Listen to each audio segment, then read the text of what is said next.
Good day, money miners! All the way from Switzerland to tell you that famous phrase. I'm very happy invited here in beautiful West Perth. What's funny? What's "G'day, money miners" in German? Guten Tag, Geldschürfer. Oh, right. You're gonna train me up before you leave. I'm gonna do that. Tribute to the founding members, the German origin of JD.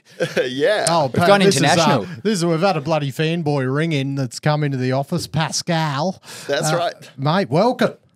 Thank you very much. Oh. So I feel a really warm welcome here. Oh, mate, we'll give you a dingo too. Bloody, yeah. What more? Oh, mate, what more? Refreshing. This is what we do. Actually, don't bloody walk into the studio, anyone that's listening, because we've got shit to do. This is a one-off. Yeah, it's pretty hard. Right, Pascal, what's happening? What do we got on the show today? Do you know yet? I have absolutely no idea. But I love You and me surprises. both, mate. You and me both. Right, what we got? We got Minres Hall Road chatter. I'll tell you, big fella. Ausbill dumping their 29 metals stake. Bloody, or some of it. That will come. Pilbara's offtake. Did you hear about that? No. Updated offtake. A bit of an extension and a bit more going out the door. A Walloona update, which is always Okay. positive. Mate, Alliance, Santos Woodside. Oh yeah, the merger talks. All the merger no talks now.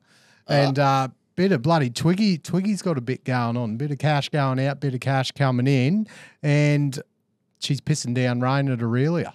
Oh. That's it. If only we could just do dot points and leave it at that. Maybe we can, mate. We could. We could. Mate, Make what do our you- life easy. Mate, Pascal, what do you reckon about Brooks?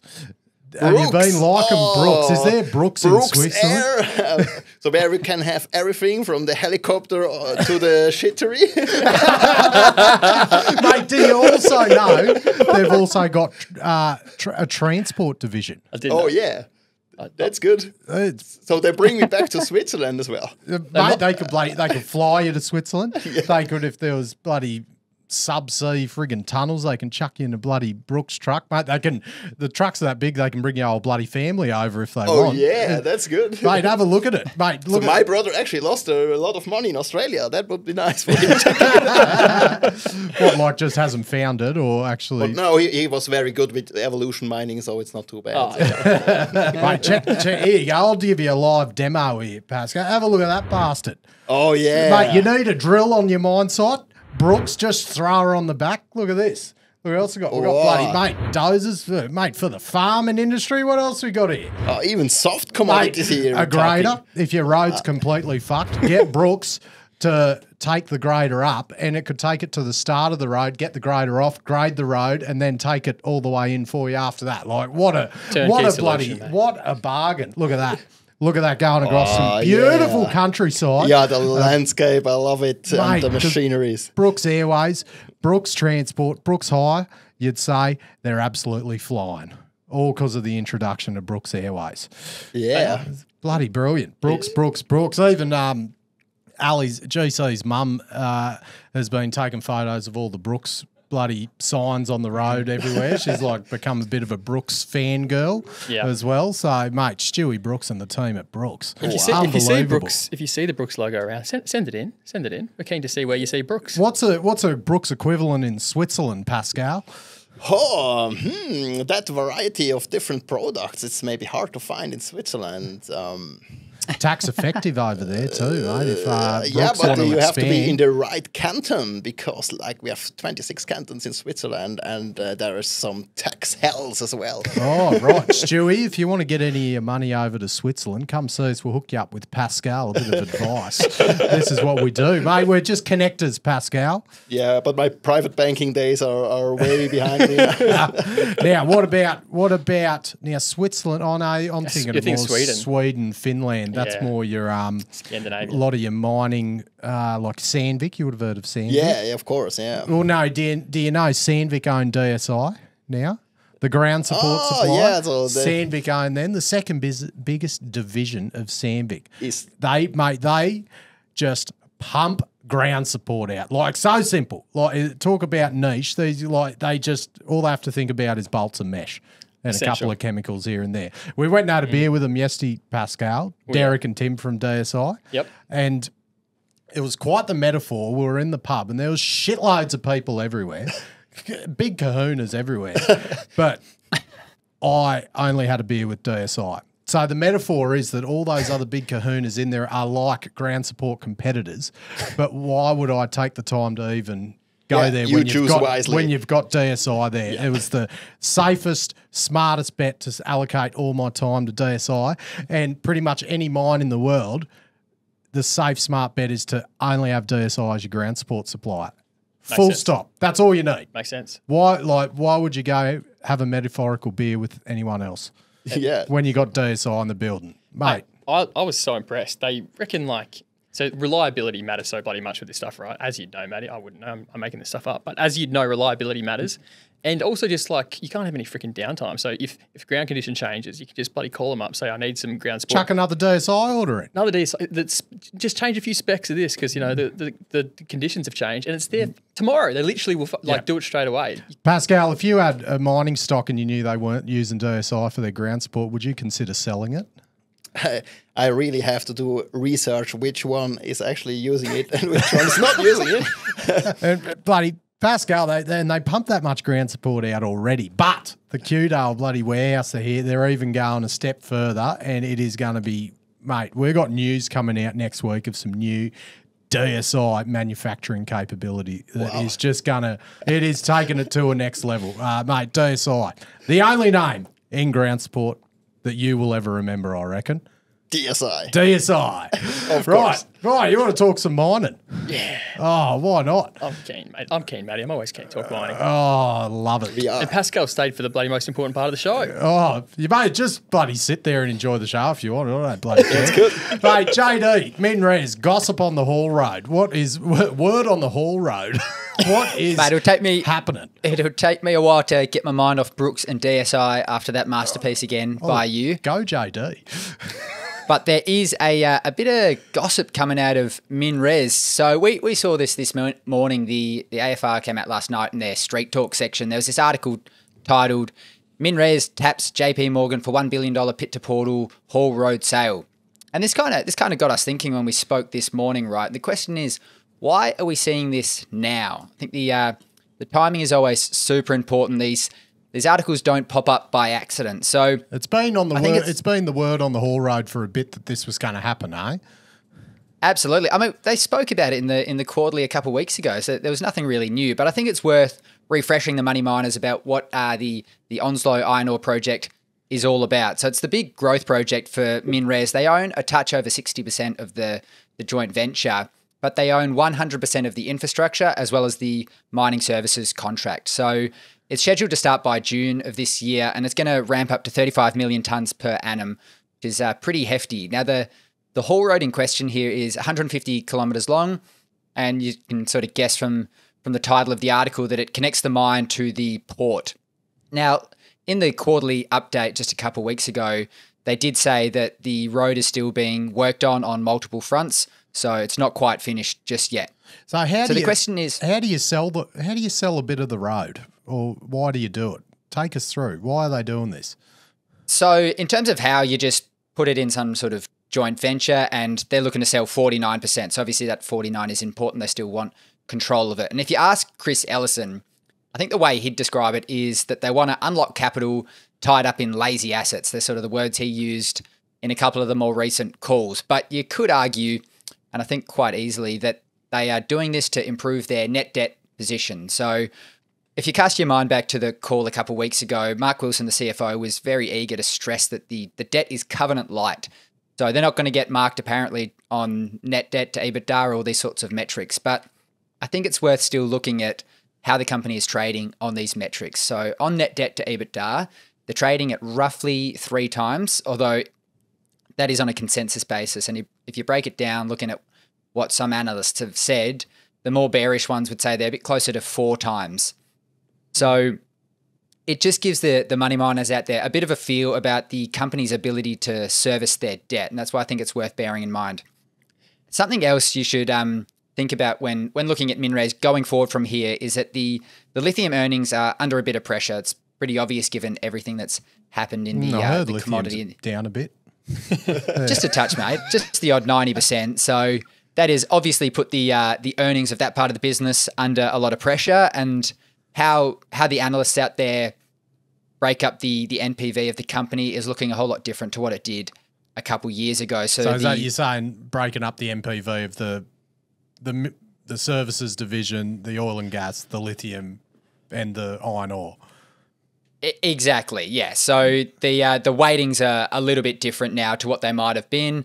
And it means, in terms of iron ore, they're a bit more exposed to what the iron ore price does, as perhaps they might have been last year. And it's also worth bearing in mind as well that they went on a bit of a shopping spree. I'm sure we'll all still have that fresh in our memories. So they spent almost a perfectly round $1 billion on various lithium investments, stakes in juniors and all these sorts of things. And I think it's pretty fair to say that some of that money is gone, at least for the time being. They won't be seeing that. So they obviously got a bit of a return on the Azure interest, but some of the other ones haven't fared quite as well. So if you start to take take a step, that offer yet, JD.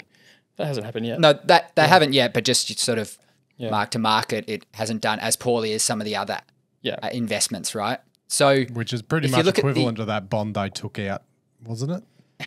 That chunky 1.1 billion. Which, by the way, Matty, that was US. That was US dollars. I'm not going to lie, right? I read the headline in Street Talk, and the headline is MinRes taps JP Morgan for $1 billion, and then it's to port Haul Road. But I first looked at it and I thought, fuck, don't tell me they've done another bloody giant junk bond on top of their existing debt. But no, they're tapping JP Morgan for something else. Oh, very good. They are quite fond of JP Morgan. So just stepping back and looking at the time frame, we're talking about 6 months to get this done, and I think the company would be pretty eager to get it done pre-June 30th to sort of shore up the balance sheet when those full year numbers come out. All right, back to anything new. So there was no new info in the Street Talk article, essentially, was there, JD? No, there wasn't, and I think that's the interesting thing, right? So you read through the article and there was nothing really, standing out. There was perhaps a few analyst numbers that people might not have known if they're not sort of getting the research from certain analysts, but no real solid information. And we know every time we pull up a Street Talk article that there's nothing there by accident. People have an agenda. There's always somebody passing on that information to the journalist and a reason for why it gets posted. So the question is, why did this article get written, really? So I think you sort of start with who shared the information, and I think it's probably most likely that it's bankers, you could say from JP Morgan, that have shared the info. And then you sort of get into the question, why have they done it? And I can come up with two reasons. Firstly, they're just trying to drum up interest in the sales process. They just want more eyeballs on it. They want to emphasize that it's perhaps a bit of a shortened timeline. They want to get the deal done relatively soon, and they just want to attract any potential buyers. Or alternatively, you could think that there are people out there trying to perhaps alleviate concerns around the MinRes balance sheet and just keep shareholders happy with, news that there's a good chunk of cash coming along the way. That net debt to EBITDA, or those ratios all the ratios are going to improve when the net debt improves. So I'm interested to hear if you guys have any other sort of ideas. We always sort of look at these articles when they come up in the morning, and it's kind of interesting to think who benefits, where the sort of incentives sit for each article that comes out. When it comes to articles in Street Talk and Data Room, by the way, for sale processes, for sale processes specifically, my rule of thumb is 99% of the time that leakers come from the bankers to either advertise themselves or the process. If they're advertising themselves because they got on a big ticket, they want the world to know it's, I'm on this big ticket. Or sometimes the process is not, they want more people to be interested. And what does that say about the process? So those are the two heuristics that I would just live by. Remember when in Data Room there were just so many articles about the BHP coal mine sale. I wonder where that came from. I think you're on the money, mate. Right, mate, 29 medals. Ausbil dumping their stake. Mate, Pascal, just chime in whenever you want, mate. Bloody, hope you don't fall asleep. I wish there. I could contribute more, but it's important to listen to you. Bloody 29 medals. You have shares in them? You got to do a ding, ding, ding if you hold shares. Oh, yeah, this one I know. I don't have. So Ausbil dumping the shares. Just got a tweet from Trav Money of Mine at Trav Money of Mine.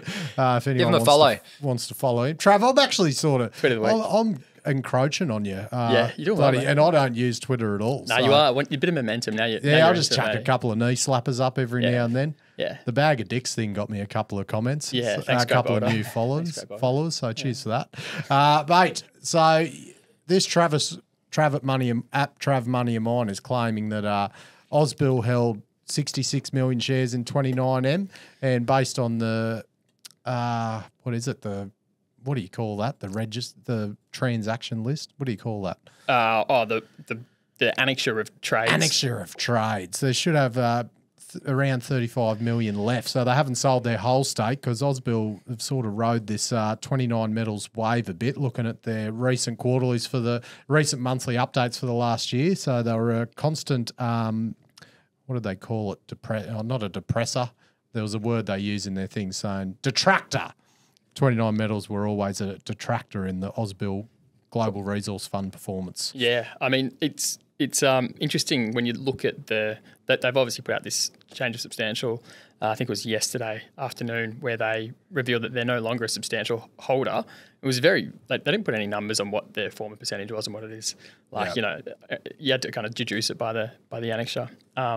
But they've been rinsing them. Like if you look at the last 5 trading days, in a row, there it's just like just absolutely rinsing the shares out at the moment. I don't know. They've got 35 million left. I think they've clearly taken a view that the balance sheet is too distressed to be positive on the equity at all from here. So and holders for a long time before, so they're probably just pissed off at the performance of 29 metals, I'd say. Well, it's if you think a company's balance sheet is so distressed that the value of the equity being positive is in jeopardy, well, you rinse the equity for something rather than nothing, don't you? True. Yeah. Right, Pilbara offtake. Amended existing offtake agreement with Chengqing Lithium. You might pronounce that for me, Pascal. Hey, buddy, don't you two take over speaking German in this potty? Forget you're on an English podcast. No, mate, this is our dub. We just get it for free. We don't even have to, we can appeal to the German audience now. Yeah, there we go. Yeah. Bloody, just give it a share for us, Pascal. Yeah, go And for the Swiss Switzerland. There's audience. more money than in Germany. Right, JD, buddy, what's going on? Pilbara offtake. All Bit righty, more going fellas. out the So door. this one, they expanded the offtake they have with the company that you said so elegantly there, Maddie. I'll leave it to your pronunciation. But I read this on the surface, and the real question is, why is this going on? So just to go through the details, they expanded the offtake from 70,000 tonnes from Pilgangoora in FY24 up to 85,000 tonnes in calendar year 24, and then adding 150,000 tonnes in both of calendar year 25 and 26. Now, they said it's meant to be sold at the prevailing market price. Just given how opaque the lithium market is, I thought it would have been cool if they'd just, thrown in a bit more information around what this market price is. Are we talking about fast markets, Platts, a mixture, China spot? It's not a major issue. It's just more out of curiosity there. So I think it's all sort of still in our minds. We spoke about a couple of weeks ago, Ganfeng had also increased their offtake agreement with Pilbara. So quite a bit of Pilbara's offtake is now spoken for over the next 3 odd years. So getting into why Pilbara and more importantly, I guess these Chinese companies have been signing all these offtakes, I want to break down a bit of a strategy that the converters are thinking that I saw Dwayne Sparks on Twitter summarize pretty well a couple of weeks ago. And it kind of goes a bit like this. So the reason that China is suppressing the lithium price with the low-grade internal sources, we're talking about the lepidolite sources, is to sort of bide their time and then build stakes in the more international high-quality lithium players like Pilbara Minerals. And they're also gaining more buying power in the market and getting access to cheaper material at the same time. Playing So the silly Chinese buggers, groups, you reckon? yeah. So the Chinese groups are, they're locking in chunky amounts of spodumene concentrate at the very suppressed prices that we've seen for the past couple months and that we, looks like we'll see for at least the short-term future. And they're soaking up the current supply, essentially just building stockpiles in China. And then on the flip side of that, you got battery manufacturers who aren't following this strategy. So talking about more the European OEMs, they're going to experience supply shortages and delays in getting their hands on more product as a result of not partaking in this strategy. And then in the long term, they're going to have to pay higher prices for lithium. So I think it's pretty needless to say that I don't have any special insight into what's going on at Ganfeng or Chengxing. But oh yeah, that was so much better. I'm not sure about that, matey. But just you don't sort speak Chinese, do you, Pascal? Absolutely not. I don't think that was any giveaway that my insight into what's going on in the boardroom there is astounding by any means. But looking at the theory that Dwayne has put forward there, there are a few more questions that I'd want to put forward to him, and there is an open invite to Dwayne to come on. He can come on anytime he wants onto Money of Mine and chat through a bunch of different things, not least this sort of theory that he's put forward here. Oh, but mate, I think you it's can just worth walk bearing- through the front door and get on the show these days. Look at Pascal. He's bloody loving it. So yeah, it's a great honor to sitting on this table with you.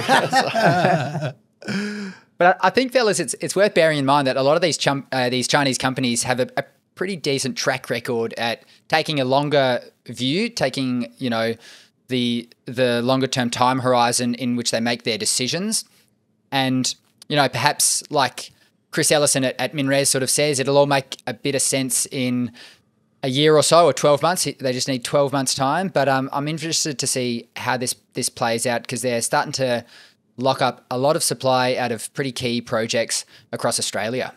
Yes, time will tell. Do you think this, like the Ganfeng offtake and this one as well, JD, is it a bit of a vote of confidence the other way of what we've seen in the last month or two with lithium?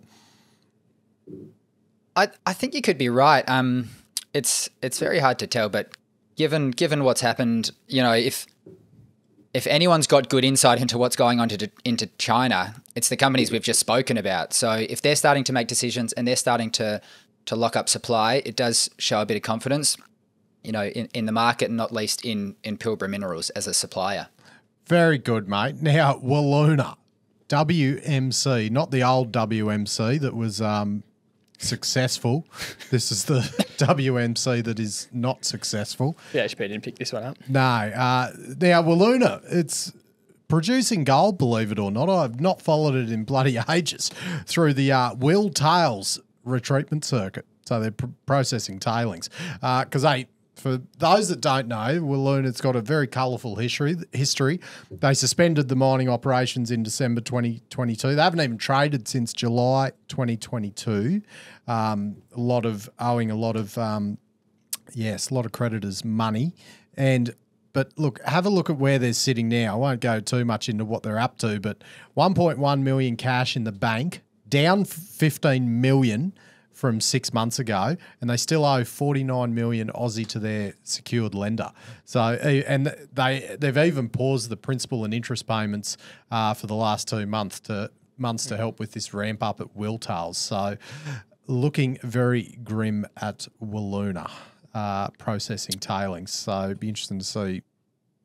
Yeah, they'll be in danger of delisting as well in the next 6 months. Yeah, so a lot of this money, by the sounds, has been put into the infrastructure for this tailings treatment. So, yeah, it'd be interesting to see what happens after this. Mate, well, I feel At like least you can't trade it. The last 5 years of Wiluna, it's always money being put into infrastructure that doesn't pay off.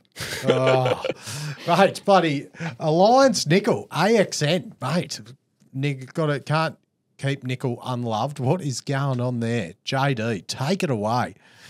Gentlemen, maybe finally some green shoots in the nickel and cobalt space. The first sort of bit of positive news we've heard in a little while. So Alliance Nickel signed a non-binding term sheet with Samsung SDI for the future offtake of nickel and cobalt sulfate products from their Nickel West project. So the initial period is for 6 years, and the project sits 55 kilometres east of the great town of Leonora, so about 30 kilometres from Murrin, the troubled Glencore nickel project. But AXN's project isn't quite as complex as Murrin. It doesn't have a HPAL circuit in the processing, so there's worth bearing that in mind. They've also got the DFS coming out hopefully by mid-2024, so we'll get a bit more insight into the flow sheet amongst other things there.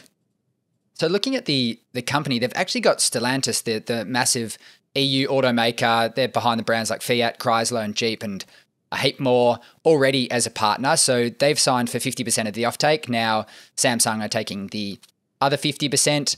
Stellantis are also an 11.5% shareholder in Alliance. And in the second dot point, you can see that Alliance and Samsung are also discussing potential equity investment in the project. So it's pretty cool to see some, counter-cyclical agreements, at least. I wouldn't say they're investments just yet in the nickel and cobalt space. Cobalt is one we've spoken a bit less about as opposed to nickel. But if you look at the production numbers and you sort of dig into it, you can see a just enormous amount of supply growth over the past few years out of the Congo, out of companies like CMOC, as well as a sort of byproduct out of Indonesia. So that's really grown. And the last thing to bear in mind with this one is that it's an agreement, but the definitive agreement is still subject to DD. So as we learnt from Liontown not too long ago, nothing is sort of final until it's sort of signed, sealed and delivered, right? God, speaking of which, geez, waiting to see what's going on there with the debt. Apparently Gina can start is active again come Monday. I saw somewhere. Yeah, I read that too. Yeah. So, Monday. Geez, what do we got? Well, let's keep Monday open, boys. Let's not commit to any pre-records. Could be bloody interesting. Matty, Woodside and Santos. Oh, mate, they ended the talks. They're breaking up. All that bloody oil and gas research I did. No, mate, it just came to you because you are. Look, that was very natural, just me rolling all that oil and gas knowledge off the top of my head. It's unbelievable from such a mining background I can know all that about very oil transferable. and gas without anyone telling me anything. So it's genius. That is what we do at Money and Mine. We are the elite. So that's what Pascal said. What's going on here? Pascal walked in today and he's like, I used to do some mining journalism, didn't you, mate? Yeah, but it's pretty hard from Switzerland where you don't have... you cannot go in the mine and look how it's doing. You speak to people. But of course, a lot of Aussies, they come to promote their company in Zurich. And that's where the bloody dosh is. Yeah, exactly. We want the money. And that, how many people over in Switzerland of the investment community, how much do you reckon capital's allocated towards resources? Does a lot go into it, or do they look at other industries? I think percentage-wise is really low. It's really a niche, so it's in the single percentage, I'm sure. So even like physical gold is something which maybe 1% of the assets are, and but that means a lot of upside when all the dough moves then finally maybe into a commodity sector, and we've seen it with uranium how quick it can go even with the equities, and but the goldies are quite. The Swiss love the gold stocks. Where does most of the Swiss money go into for investment then? So you mean within the commodity sector? Oh, no, all the money in Switzerland that are deploying capital? Yeah, mostly they buy boring index funds, then they're dominated by Nestle, Roche and Novartis, so the big Swiss companies. And that's much less volatile than the mining sector, but gives you good dividends and... and even that would be nice because they're risk averse. They don't have too much equity. So. They chuck it all in knives and cheese. Yeah. Swiss Army knife, Swiss cheese, and actually, all the good stuff. And Swiss, actually, the isn't Swiss franc is pretty strong compared to the euro or to the Aussie dollar. So that's fair enough to just have Swiss francs. We're just tapping into a whole new part of the globe today, Pascal. We'll flick your brown paper bag after this. Good on you, mate. But of course, it's boring to have cash, so that's why we're talking mining stocks. Oh, mate, speaking of bloody boring, Santos and Woodside just stopped talks after all that. The merger's off, not happening. All that bloody talk for nothing. So pretty much by the sounds, Woodside shareholders just didn't see the deal as value accretive.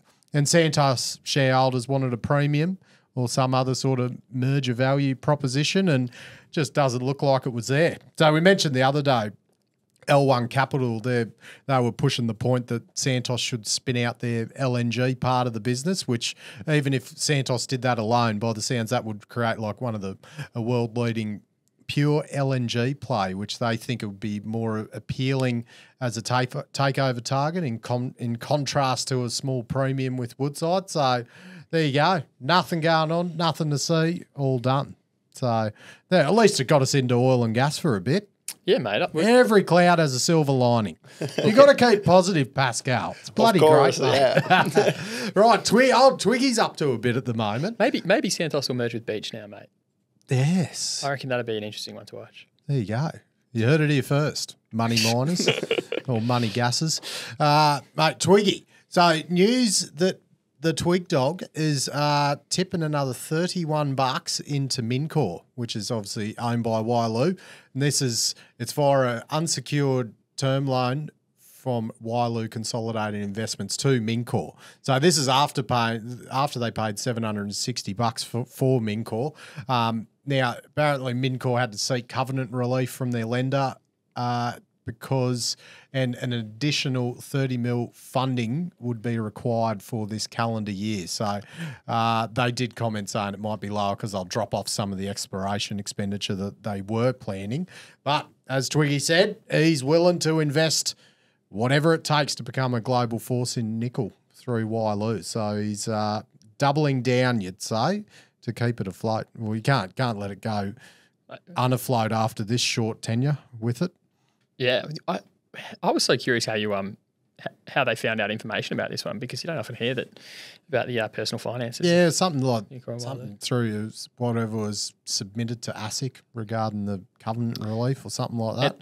And it was in relation to the facility that was in place between Mincor and BNP Paribas. I remember that facility coming into play around the actual deal mechanics as well, because I do remember that, because this analogy with a waiver, needing a waiver on the debt facility, and it was triggering this PTSD with the St. Barbara waiver as well. Anyway, I remember that one. Anyway, we're all waiting to see if the government's going to. All the government talks about royalty relief and tax credits and access to government funding. But the question is, Pascal, even if they put royalty relief and tax credits on, would that even make nickel mines profitable in Australia at these prices?